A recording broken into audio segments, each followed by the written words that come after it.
સુરત શહેર crime branch પોલીસે મંદિરોમાં ચોરીઓ તેમજ રાજસ્થાન ખાતે લૂંટના 2 ગુનામાં સંડોવાયેલા આંતરરાજ્ય કુખ્યાત મીણા ગેંગના વોન્ટેડ આરોપીને અમદાવાદથી ઝડપી પાડી કાયદેસરની કાર્યવાહી હાથ ધરી છે।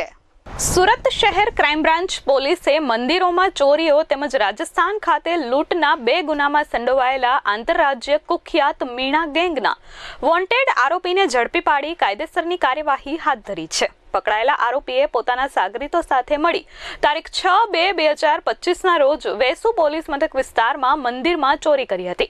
આ ગુનામાં પોલીસે અગાઉ 2 આરોપીઓની ધરપકડ કરી હતી।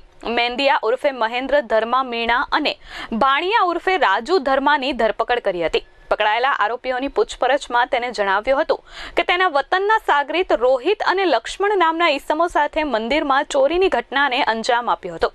આરોપીઓ બાંધકામ સાઇટ પર રહી મજૂરી કરતા હતા અને રાત્રિના સમયે ઘરફોડ ચોરી અને લૂંટ જેવી ઘટનાઓને અંજામ આપતા હતા।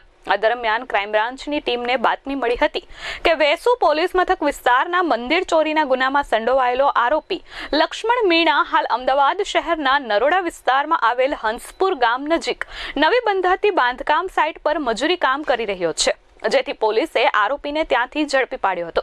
લક્ષ્મણ મીણા રાજસ્થાનના ઉદયપુરમાં અને પ્રતાપગઢ જિલ્લાના પારસોલા પોલીસ મથકમાં લૂંટ તેમજ મધ્યપ્રદેશ ખાતે એક મંદિર ચોરીના ગુનામાં વોન્ટેડ હતો। આરોપી લક્ષ્મણ ભેરુ રૂપા મીણાની ક્રાઇમ બ્રાન્ચ પોલીસે ધરપકડ કરી છે। આરોપી પકડાઈ જતા મંદિર ચોરી અને લૂંટના ગુનાનો ભેદ ઉકેલાઈ ગયો હતો। હાલ ક્રાઇમ બ્રાન્ચ પોલીસે આરોપીનો કબજો વેસુ પોલીસ મથકને સોંપવાની તજવીજ હાથ ધરી છે। Bureau report S24 news Surat.